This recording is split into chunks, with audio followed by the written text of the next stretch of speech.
नेहरू भवन से लेकर बगीखाना की ओर जाने वाली सड़क जो कि वार्ड नंबर 13 में है, वहां पर सड़क की बदहाली से लोग काफी परेशान हैं, जिसके मद्देनजर सामाजिक कार्यकर की ओर से इस मामले में रोष जताया जा रहा है। वडोदरा के वार्ड नंबर 13 में नेहरू भवन से लेकर बगीखाना की ओर जो मुख्य सड़क जाती है, वहां पर ट्रैफिक की काफी ज्यादा आवाजाही होती है। दरअसल यहां पर कुछ वक्त पहले ड्रेनेज लाइन की कामगिरी करवाई गई थी, लेकिन बीते 5-6 माह से इस सड़क के काफी ज्यादा बुरे हाल हो गए हैं, बदहाल हो गए हैं। यहाँ पर 3 स्कूल है, अस्पताल भी है और साथ ही काफी ज्यादा लोग यहाँ से आवाजाही करते हैं। तब आपको बता दें कि आवाजाही करने वाले लोगों को काफी परेशानियां हो रही है। दरअसल यहाँ पर पेच वर्क की कामगिरी अभी तक नहीं हुई है। इस सड़क के हाल खस्ता होते जा रहे हैं।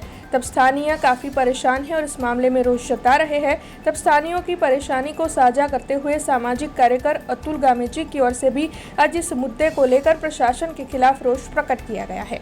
पहला तो आ वडोदरा शहर स्मार्ट सिटी नी पोकळ વાત તો વચ્ચે વોર્ડ નંબર 13 નો આ મુખ્ય રોડ છે। નેहरू ભવન થી જતો આગળ 3 સ્કૂલો છે, સાથે આ મુખ્ય રોડ છે, બાજુમાં પોલો ગ્રાઉન્ડ છે। લોકોની અવરજવર 24 કલાક આ રોડ પર રહે છે। ત્યારે આ રોડ પર ડ્રેનેજ લાઇનની કામગીરી કરવામાં આવી। કામગીરી કર્યા બાદ આ રોડ જોઈ શકો છો, કોઈ ધણી વગરનો રોડ છે। આ રોડ પર નકરા કાંકરા ને મેટલ ને પથ્થરો જ પડેલા છે। હવે આવી જગ્યાએ જો કોઈ વ્હીકલ ચલાવે તો એના ટાયરને પણ નુકસાન થાય, ગાડી પછડાય તો ગાડીને નુકસાન થાય, ચાલતા જતા રાહદારીને પણ આ પથ્થરમાંથી જવું પડે છે। તો આ વોર્ડના નગરસેવકોને શું ઉલટા ચશ્મા કે ઊંધા ચશ્મા પહેર્યા છે? અહીંના કોઈ સાંસદને કંઈ ખબર નથી, રોડ વિભાગને કંઈ જાણકારી મળતી નથી કે આ રોડ આટલો ખતરનાક ને ભયંકર છે?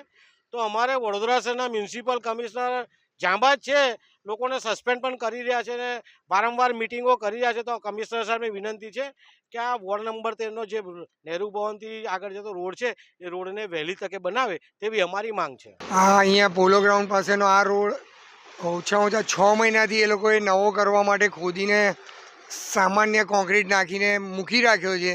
એનાથી દરેક માણસને નેहरू ભવનથી લઈને બરોડા હાઈસ્કૂલ સુધી બહુ જ તકલીફ પડે છે।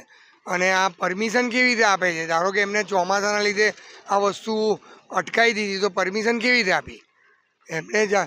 ગાડીને એટલે દરેકની ગાડી, સ્કૂટર, દરેકને આ વસ્તુમાં જવામાં ભયંકર તકલીફ પડે છે। અરે આ પોલો ગ્રાઉન્ડની હાલત ખરાબ કરી નાખી છે। અંદર જો કેટલો કચરો પડ્યો છે, કોઈ ક્રિકેટ ના રમી શકે છોકરાઓ। અને આ રોડ પર તો હવે જવાતું પણ નથી, અમારે રસ્તો પણ બદલી નાખવો પડે।